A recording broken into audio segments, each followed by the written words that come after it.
Style, elegance and racing pedigree. These are the hallmarks of the Maxi Yacht Rolex Cup, a week-long regatta which brings together the finest collection of Maxi yachts on the planet to the stunning Mediterranean location of Porto for a week of exceptional yacht racing.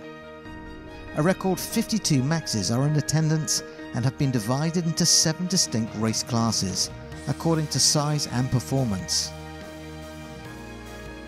They include the thoroughbred racers, the Maxi 72s, who will be contesting their own world championship here. The Mini Maxis, Maxis, the Wallies, and the fastest growing class, the Super Maxis, which this year has swelled in number to a 10-strong fleet. And in the class, 4 new yachts will be making their Maxi Yacht Rolex Cup debut, and they mark the absolute cutting edge of super yacht design. They include the 35-metre Nikata and the 33-metre Win-Win. The result is a Super Maxi boom that's causing quite a stir.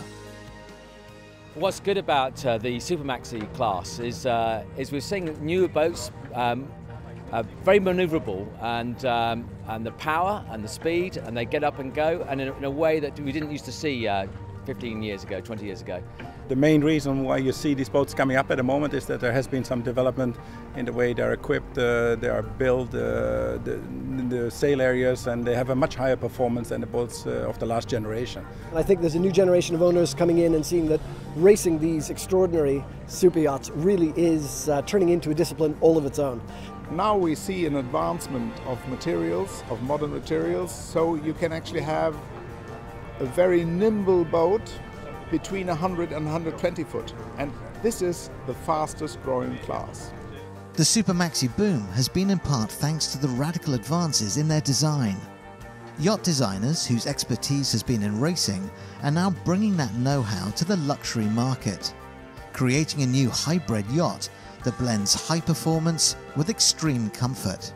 What happens in the race boats first naturally leads on into the Super Maxi world, so I think we're already seeing some of the super yachts heading that direction, and I think there's a whole turn of the wheel coming for the super yacht world as we move this generation of new hull shapes into it.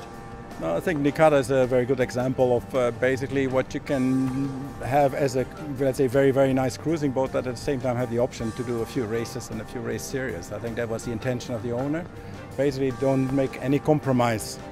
With all the latest Super Maxis lining up on the start line for the first time here in Porto, it's not just the crews and owners that will be expectantly watching, but the designers too, to see which design will win out.